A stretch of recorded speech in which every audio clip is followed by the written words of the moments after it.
nasha sotadigan fohishalar, endi shunaqalar odatda mavizaga quloq solmaydi-da deyarli. Chiqib qolsa ham o'tkazib yuboradi. Deydi, ana hozir deydi. Salla kiyib olib bir narsalar deydi.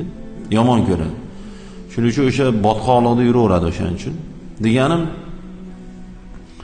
shunaqa yomonlar ko'payaversa-chi, Alloh och qoldiraman desa boru, hech nima emas. Kallasi yaxshi ishlagan, kurgazori keng odamlar boru, shu narsalarni tahlil qilib, ey Xudo kechir deyveradi-da. Nimaga? Alloh Qur'onda aytadiki, sizlar o'zgarmasalaring men o'zgarmayman deydi. Biz o'zgardik. Aynidik biz. Odam bolasi odamgarchilikdan chiqib ketib qoldi. Chiqib ketyapti emas, chiqib ketib qoldi. Vijdon molda bo'lmaydi, vijdon odamda bo'ladi. To'g'rimi? Odamda bo'lishi kerak funksiya bu. Molda vijdon bo'lmaydi. Farosat hayvonda bo'lmaydi, odamda bo'ladi. Endi misollar ko'p. Aql hayvonda bo'lmaydi, odamda bo'ladi. Sigirda bormi sigirda? Shuning uchun fohishalarni men sigirdan battar salla deyman. Buni eshitadi hammasi. Bu joylarni juda qirq tarqatishadi. Tarqasin, shu eshitsin shu ahmoqlar. Birinchi chiroyli shirin gapirdik.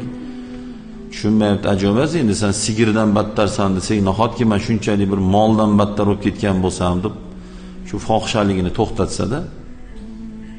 Deganim odamgarchilikdan chiqib ketdi deganim shuda. Odamga xos xislati bilan odam bo'ladi. Xislatlar ketishi bilan odamgarchilikdan ketadi u. Alisher Navoiy bobomiz aytganlarki, odam bordir, hayvon undan yaxshidurga aylanadi u odam. Bu endi xo'p, bu odamgarchilikdan chiqib ketdi deyish bilan ish bitib qolsa qaniydi? Allohning shuna balosi keladi. Buni ko'p aytaman, bu texnikalar, bu qurollar, bu wunderkind kallalar, bu internetlar asqatmay qoladi. Xudoning balosi kelsa, Xudoning qahri kelsa, Xudo saqlasin, holimiz voy bo'ladi. Xudo saqlasin.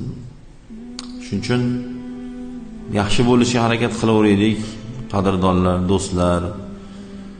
Yaxshi inson bo'lishga harakat qilaveraylik.